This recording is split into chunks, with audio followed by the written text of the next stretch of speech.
শুভ সন্ধ্যা বন্ধুরা, চলে এলাম নতুন একটা ভিডিওর সাথে। আর দেখতে পাচ্ছ আমি এখন বানাবো রুটি। রান্নাঘরে রয়েছি, এই যে আটা মাখা হয়ে গেছে আর রুটিটা ঝটপট করে বানিয়ে ফেলি। তরকারিও হয়ে গেছে, তো রুটি করতে করতে আমি তোমাদের সাথে গল্প করি।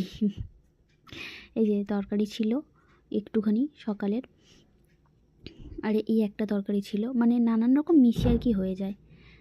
সত্যি কথা বলতে প্রকৃত অর্থে গৃহিণী হয়তো সে যে নিজের ঘর পরিপাটি করে গুছিয়ে রাখে। হয়তো ভাঙাচোরা জিনিস নিয়েই সংসার আমার, কিন্তু আমি ঘর গোছাতে খুব ভালোবাসি। ফ্রি টাইমে আমি এটাই করি।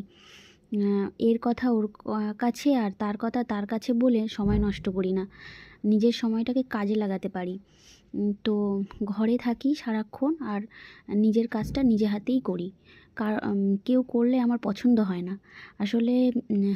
আমি যতটা পরিপাটি করে করি, কারোর কাজ হয়তো অতটাও আমার ভালো লাগে না। কিন্তু এই নয় যে তারা পারে না, পারে সবাই করতে কাজ, কিন্তু হয়তো আমার পছন্দ হয় না। এটা আমারই হয়তো ব্যাড হ্যাবিট।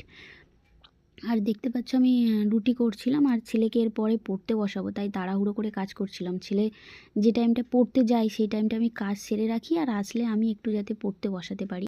দেখো বন্ধুরা, এইভাবেই নাকি হোমওয়ার্ক করবে।